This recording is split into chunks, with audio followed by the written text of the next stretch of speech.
Shut up and sit down.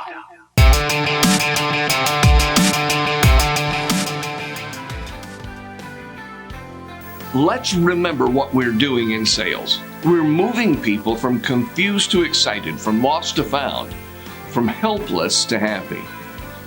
How do we make these people happy? We put them on a bridge and lovingly force them across. But there are many ways to move people. You can push or pull, drag or guilt, or lead them. And I found that leading people is the best way to persuade, but this is not easy. It requires more discipline and commitment to time. You must paint pictures that lead them to choose you, and that can be difficult, especially when you deal with prospects who lie to you. And I think we all understand that frustration. Mom had a son named Ricky. Ricky decided that for financial reasons, he would allow Vicky to move into his 2-bedroom apartment and share expenses. They invited Mom over for dinner one evening, and Mom noticed that Vicky was pretty and thought maybe Ricky and Vicky are more than just roommates. Over the course of the evening, Ricky and Vicky became a little uncomfortable with Mom's staring and wandering eyes. So Ricky stepped up, he confronted his mother. He said, "Mom, I know what you must be thinking, but I assure you, we're just roommates." About a week later, Vicky came to Ricky and said, "You know, ever since the night your mom was here for dinner, I've been unable to find that special silver plate that was hanging in the dinette. You don't think your mother took it, do you?" Ricky replied, "Well, I doubt it, but I'll email her just to be sure." He wrote, "Dear Mom, after your visit with me, the silver plate from the dinette has been missing. I'm not saying that you took the plate from my house, and I'm not saying that you didn't take the plate from my house, but the fact remains that the plate has been missing ever since your visit here for dinner. Love, Ricky." Several days went by and Ricky received an email response from his mother. "Dear son, I'm not saying that you sleep with your roommate, and I'm not saying that you don't sleep with her. But the fact remains that if she was sleeping in her own bed, she would have found the silver plate by now, the one I put under her pillow. Love, Mom." The point: people lie, customers lie, prospects lie, and your job is to lead through it, to lead in spite of it. By the way, one of the best tools I've found in helping lead customers is by saying everybody's doing it.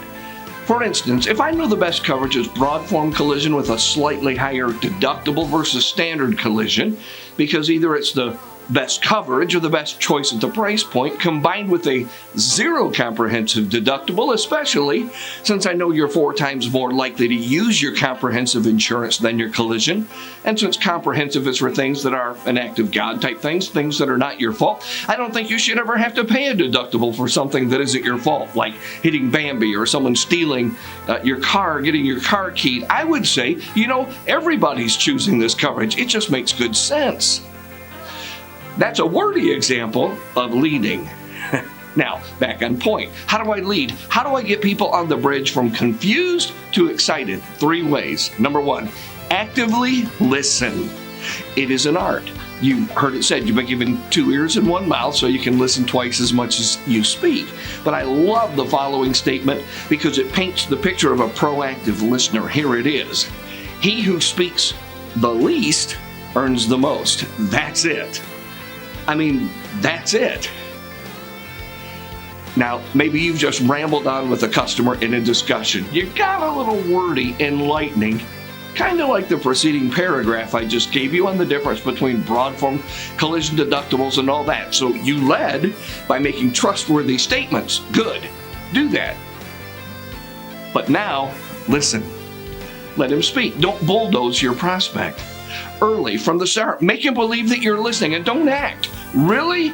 Listen, because he may say something or not say something that will be the key to helping you win this deal. Here's a challenge. If you have a recording system in your agency that allows you to listen to calls, transcribe the sales call that you just had and tell me who spoke more. If he doesn't outperform you, you probably don't make the sale. Again, he who speaks least earns most. Number 2, create empathy. Not sympathy, but empathy. Sympathy means, I feel sorry for you, you unlucky son of a gun. Empathy means, I understand. I recognize. I get it. It is compassion. Sometimes I think we allow our conviction toward the rule book of insurance to cloud the way we come across in presentations. You don't ever want to come across as though you have no compassion. Remember, our mantra here is conviction toward principle, but compassion toward people. I'm in offices all the time where the CSRs say things like, well, here at State Farm, we don't allow that, or here at Allstate, our policy is blah, blah, blah. Just stop doing that. Rather say, that's not how insurance works. You see, if you get too specific related to what your company does and does not allow, we can accidentally plant a seed of doubt into their cranial computer, and that's dangerous. Let me give you 2 answers to questions you had not asked yet. Question number 1.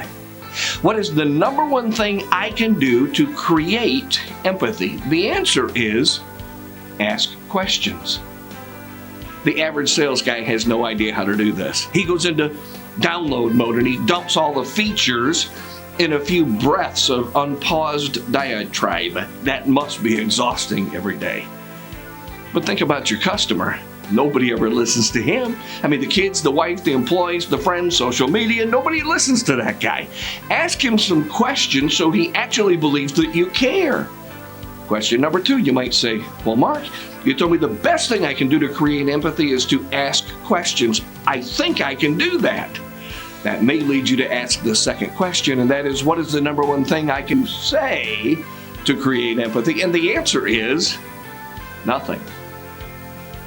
You can't say anything. You cannot practice empathy. You must be empathy. Saying or repeating, I understand, is akin to constantly reminding the customer to trust me. Saying I understand is like fingernails on a chalkboard. Be understanding. Don't limit your response to I understand. Number 3. Number 1, actively listen. Number 2, create empathy. And number 3, blast confidence. Never say, I think. Only say, I'm sure, or I know. Confident expressions like, here's what you need to do, or this has worked for every one of my customers, or I've been doing this since dinosaurs roamed the earth and I've never had one customer come back and ask me for a refund. In fact, exactly the opposite. Mr. Customer, the one thing I can tell you, I'm good at my job. Customer objects, says I'm not certain. Say, I'm certain for you. I've seen this work 1,000,000 times for my customers. Confidence is learning to speak with the authority that your position requires, and it begins with diagnosis. There's a process that leads to diagnosis, not the other way around. In other words, don't just blurt out the solution until you've built the bridge that gets the prospect from confused to enlightened. Let me illustrate. When you go to the doctor, he doesn't start with, let me tell you everything I know about cancer. It doesn't work that way. That's not a diagnosis, that's a download. Now the doctor takes temperature, blood pressure, vitals, tests, scans. He doesn't start on selling you on the benefits of cancer. Well, you lose weight. No, that's absolutely ridiculous. He asks questions. He listens. He employs empathy. He says, I've been treating cancer for a long time.